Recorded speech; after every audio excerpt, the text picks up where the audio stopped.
हप्तेवाले साहेबाला वाटतं.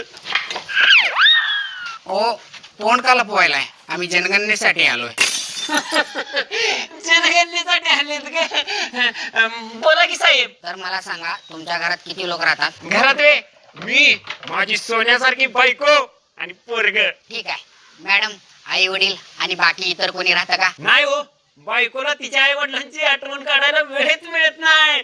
तर मग सासू सासरे इथं कशी राहतील? बर, तुमचं नाव काय? वैभव गावडे. मॅडम तुमचं नाव काय?